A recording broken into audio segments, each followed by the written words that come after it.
The Wissenswerte series on human rights consists of a general film on this issue and one film on each of the three dimensions of human rights. Each dimension carries equal weight in the human rights system. The clips also examine the role of NGOs, the rights of women, the further development of the human rights system, and the most important problems. This clip looks at the first dimension, civil and political rights. It also tells the history of human rights and looks at current human rights violations. Let us begin by looking at the current human rights situation. Human rights are being violated all over the world, every day. In 2010, Amnesty International documented cases of torture and major restrictions on freedom of opinion in almost half of all countries. Governments around the world, therefore, face the same task: how to respect, protect, and realize human rights. This includes a free press, as well as the abolition of the death penalty. The NGO Freedom House identified the places with the worst human rights violations in 2011. But human rights violations also occur in industrialized Western democracies, which respect the rule of law. For example, Europe has a restrictive asylum policy. Due to the EU's hermetically sealed external borders, refugees are often unable to exercise their right to apply for asylum. Many refugees pay for their attempt to reach the EU with their lives. In addition, certain communities, such as the Roma, still face discrimination. The US continues to uphold the death penalty. Furthermore, it is still detaining prisoners in Guantanamo without due process of law. Legitimacy is reduced when we've got a Guantanamo that is open. But states aren't the only ones who violate human rights. Non-state players, such as organized crime or rebel groups, can commit grave human rights violations. These include human trafficking, forced labor, expulsions, and the recruitment of child soldiers. Large companies can also disregard human rights for the sake of economic profit, for example, by paying low wages, tolerating child labor, preventing the formation of trade unions, and imposing working conditions which are detrimental to health. States often fail to take sufficient action in order to protect domestic and foreign investment. Human rights are still being violated on a large scale.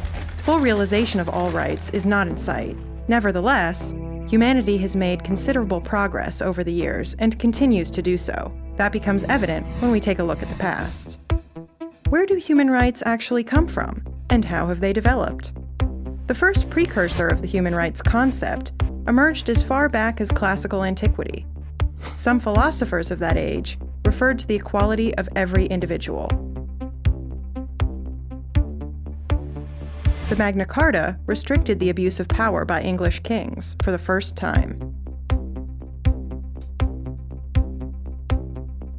With the start of the modern age, the view of the individual began to change. Previously, the individual was defined as part of a group into which he or she was born.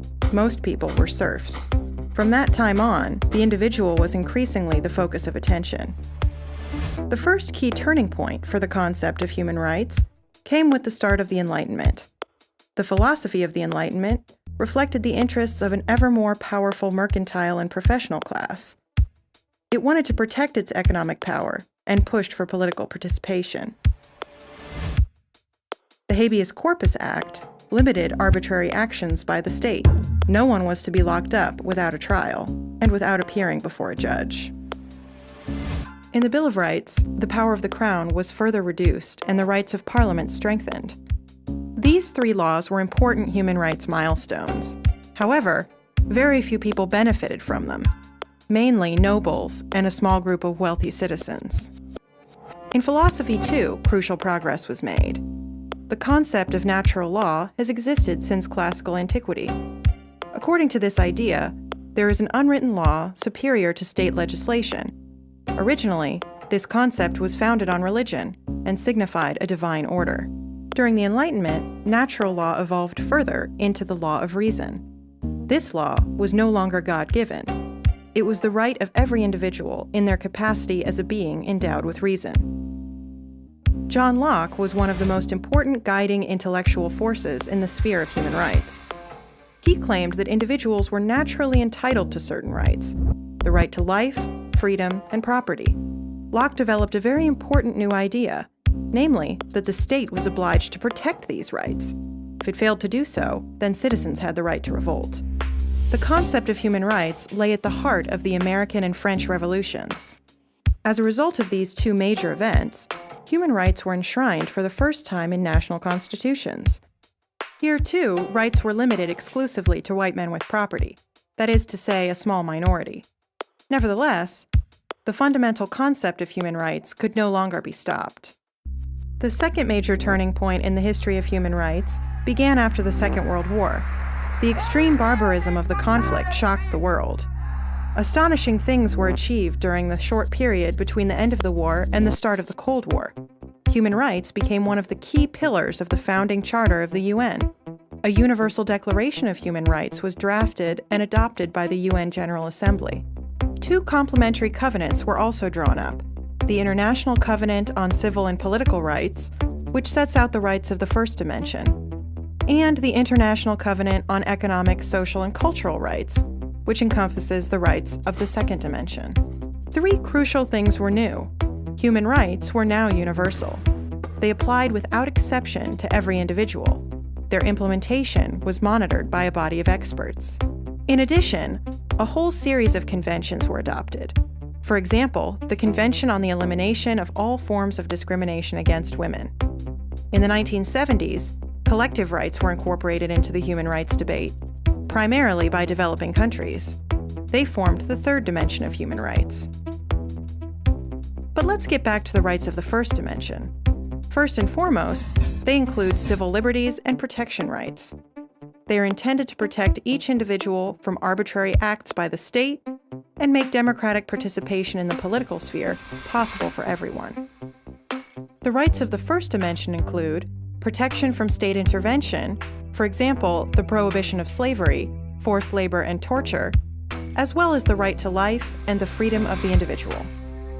Furthermore, the first dimension guarantees certain liberties.